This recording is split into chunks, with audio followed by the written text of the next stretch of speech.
atuwekee wazi kwamba swali kweli Mtume hakuipa jina tarawehe, lakini kama kweli hakuipa jina tarawehe, basi hii kiamu Ramadhani inakusudio gani? Tarawehe ina maana gani kwa kuwa wameipa jina la sahaba? Hilo swali la kwanza. Neno hili tarawehe linatokana na neno arraha. Arraha maana yake kupumzika. Arraha maana yake kupumzika. Na kipindi cha Mtume Muhammad, salatu tarawih ilikuwa ikijulikana kama qiyam Ramadhana.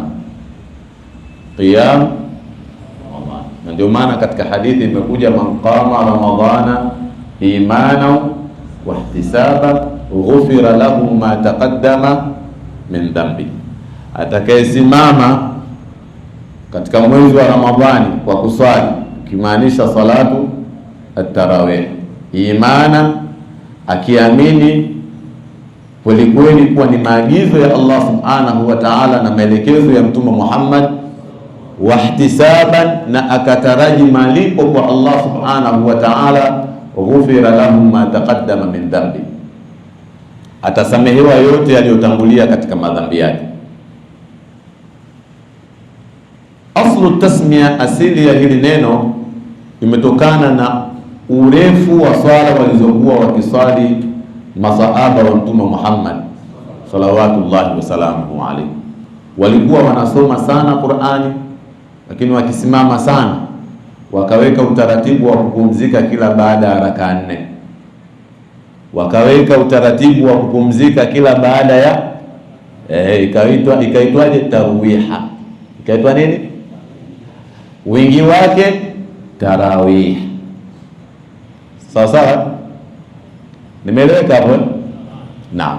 Kwa hiyo asili ya neno qiyamu Ramadhana ikaja ikabeba jina la tarawih. Sasa na la mushahhata fil istilah, kiingia katika sheria, katika utaratibu, hatushindani katika majina. Yaani Waislamu mpaka leo kuanza kuuliza ili jina lilikuwa hivi, maana yake hatuna mambo ya msingi ya kutushughulisha. Tumeelewana vizuri? Na tukiwa na mambo makubwa ya kutushughulisha, kwa mfano tunawaza ni kwa namna gani Dar es Salaam hii tutakuwa na hospitali za rufaa ambazo zitakuwa zinaendeshwa kwa misingi na maadili ya Kiislamu. Sawa, tutapata vyuo vikuu vingapi ambavyo vitakuwa vinahitimisha, vinawafanya wanafunzi wahitimu katika kada mbalimbali za afya. Sawa, hatutokuwa na muda wa kuanza ili neno lilikuwaje, ili neno lilifanya nini, lilikuwaje. Kwa hiyo katika dini la mushahhata fil istilah, huyu atakayeita tarawih kuwa ni qiyamu Ramadhana amepatia, na atakayeita qiyamu Ramadhana kuwa ni salati tarawih amefanya nini, amepatia. La mushahhata fi al-istilah. Tumeelewana vizuri? Hilo naomba lifahamike katika sura hili. La pili, ameuliza kuhusiana na watu wa aina 3 katika hadithi iliyokuja. Hawa watu wa aina 3, swala kwa maana hizi swala tunazoziswali, swala kwa maana ya maombi, khudh min amwalihim sadaqatan tutahhiruhum wa tuzakkihim biha wa salli alayhim, kwa maana waombe dua. Kwa swala kwa maana ya maombi hazipiti juu ya kichwa chake hata kwa shibri moja, hata nusu mita haifiki. Sasa endapo katika hawa tumetaja, katika hawa mtu ambaye anawaongoza watu hadi ya kuwa wale anaowaongoza hawampendi, wanamchukia. Sasa kama huyu anachukiwa, lakini anachukiwa sio kwa sababu ametenda makosa, anachukiwa ni kwa sababu ya ukweli wake. Kuna mtu, labda tutoe mfano katika taasisi zetu za kidini, ni mkweli, anataka mapato yanayopatikana msikitini yawekwe wazi, anataka taarifa za fedha zibandikwe sawa sawa. Ni mtu yeye anapenda haki, lakini kwa sababu ya haki yake watu hawampendi. Je, huyu naye maombi yake na sala zake hazipandi juu ya kichwa chake hata kwa shibri moja? Hapana, huyu swala zake na maombi yake yanapanda kwa sababu anachukiwa pasina sababu za msingi. Lakini ushauri mzuri aliotuelekeza Umar ibn al-Khattab, unapokaa mahala ambapo watu hawakupendi, wanakuchukia, ni vizuri ukaondoka. Ni vizuri ukaondoka, hata kama we mcha Mungu kiasi gani, mkweli kiasi gani, mahala ambapo watu hawakutaki, ondoka.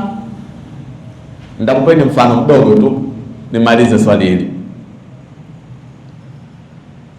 Saad ibn Abi Waqqas ni ahadul asharati almubashirina bil janna, ni katika wale 10 waliobashiriwa pepo na Mtume Muhammad.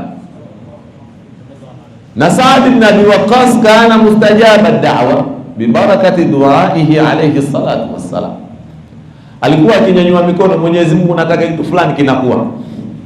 Na kuna mtu mmoja alijichanganya akamtengenezea fitna Saad ibn Abi Waqqas kwa Umar ibn al-Khattab, akaenda kupeleka maneno kule, Saadi la yuhsinu as-salat, Saadi hajui kuswalisha, Saadi la ya'dulu fil qisma, Saadi si mwadilifu, fisadi, hagawi vizuri katika mapato yakipatikana baada ya vita. Zikapelekwa taarifa kwa Umar ibn al-Khattab. Umar akapeleka wapelelezi wake kwenda kutafuta na kujua, je, hizi taarifa kuhusiana na Saadi ni za kweli ama sio za kweli? Na hapa Umar anatufundisha tabia moja, unapoletewa taarifa usio mwepesi kuikubali, ichunguze taarifa. Mtu anapokuletea taarifa ichunguze. Wema waliotangulia ilikuwa anaileta taarifa mbaya kuhusiana na mwenzake, anamuungua hapo hapo. Walikuwa mtu akiwaletea taarifa mbaya kuhusiana na mwema, wanamwambia maneno haya, alam yajidi shaytanu rasulan ghayrak, bwana wewe unakuja kuniletea taarifa mbaya za mwenzako, hivi shetani amekosa mjumbe mwingine wa kumtuma tofauti na wewe? Yaani wewe umekubali vipi kuwa balozi wa shetani? Naeleweka au bado? Tusiwe wepesi kukubali taarifa tunazoletewa, tena mbaya.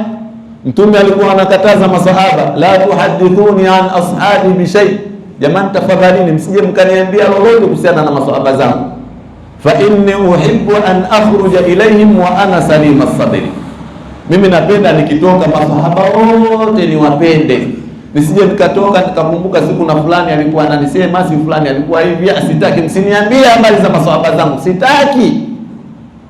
Kwa Umar alipopata taarifa akaona yeye ni kiongozi, ngoja ahakiki taarifa, akawapeleka wapelelezi wake. Wale wapelelezi kupita huku na huku akamwambia Umar, hizo ni taarifa za uzushi, Saad ibn Abi Waqqas anazushiwa tu. Saad ibn Abi Waqqas anajua kuswalisha, Saad ibn Abi Waqqas ni mwadilifu, hakuna kama yeye.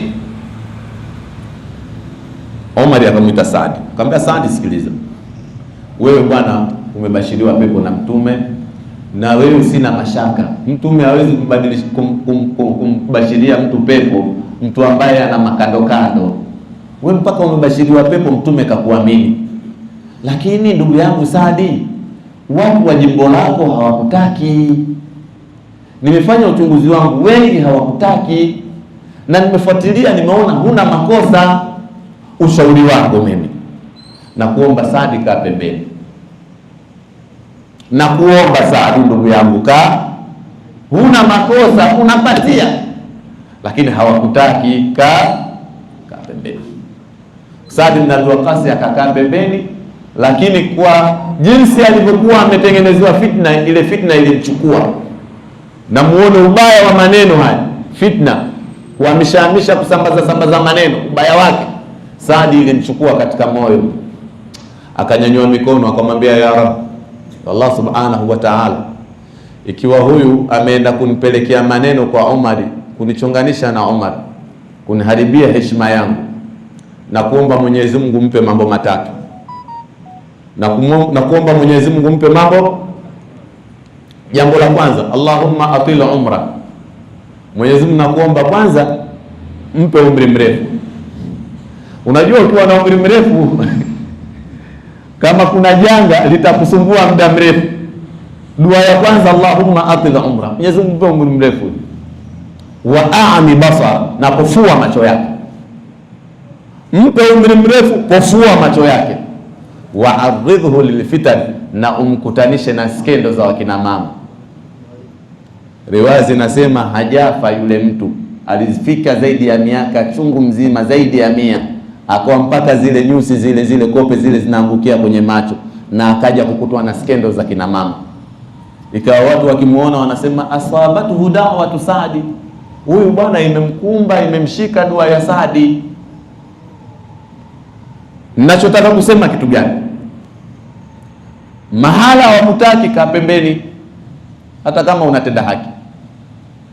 Na kwa msingi huu, kama wanakuchukia bila sababu ya msingi, sawa sawa, wewe swala zako na maombi yako Mwenyezi Mungu anawapokea. Nimeeleweka hapo eh? Maswali mangapi au nimejibu? Mawili. Shekhe, machozi hayabatilishi funga. Umeridhika sasa eh? Machozi hayabatilishi funga. Hayabatilishi funga. Haya. Fa'ati kulli dhi haqqin haqqa. Tumempa haki yake. Maswali mengine yalobakia?